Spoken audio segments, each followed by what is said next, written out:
సంవత్సరాల తరబడి ఎన్ని మందులు వాడినా మీ మోకాల నొప్పులు తగ్గట్లేదా? ప్రాణ పెయిన్ క్లినిక్ లో అత్యాధునిక చికిత్స. ఆంధ్రప్రదేశ్ లో అధికారం చేపట్టిన కూటమి ప్రభుత్వం రాష్ట్రంలో మౌలిక సదుపాయాల కల్పనే లక్ష్యంగా దూసుకుపోతోంది. ఇందులో భాగంగా కేంద్రం నుంచి అందివచ్చే ఏ అవకాశాన్ని వదులుకోకూడదని భావిస్తోంది. ఇదే క్రమంలో కేంద్రంలో పౌర విమానయాన మంత్రిగా బాధ్యతలు చేపట్టిన కింజరాపు రామ్మోహన్ నాయుడు సహకారంతో రాష్ట్రంలో కొత్త ఎయిర్పోర్టులు నెలకొల్పేందుకు ప్రతిపాదనలు పంపింది. దీనిపై కేంద్రం తాజా అప్డేట్ ఇచ్చింది.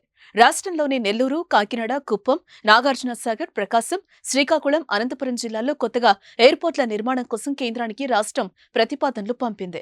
దీనిపై స్పందించిన కేంద్ర పౌర విమానయాన శాఖ ఆయా జిల్లాలో ఎయిర్పోర్ట్ల నిర్మాణానికున్న అనుకూలతలపై అధ్యయనానికి అంగీకరించింది. ఆయా జిల్లాలో ఎయిర్పోర్ట్ల నిర్మాణం చేపడితే ఎంత ఖర్చు అవుతుంది, ప్రయాణికుల స్పందన ఎలా ఉంటుంది, ఎయిర్ ట్రాఫిక్ ఎలా ఉందన్న దానిపై అధ్యయనం చేయనుంది.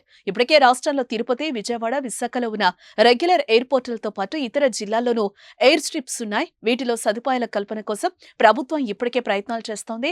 వీటికి అదనంగా భోగాపురం ఎయిర్పోర్టు కూడా వచ్చే ఏడాది అందుబాటులోకి రానుంది.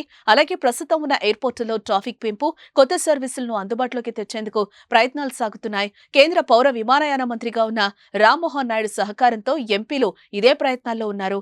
ఇదే గనక జరిగితే ఏపీలో అభివృద్ధి వేగవంతం అవడం ఖాయమని విశ్లేషకులు అంటున్నారు.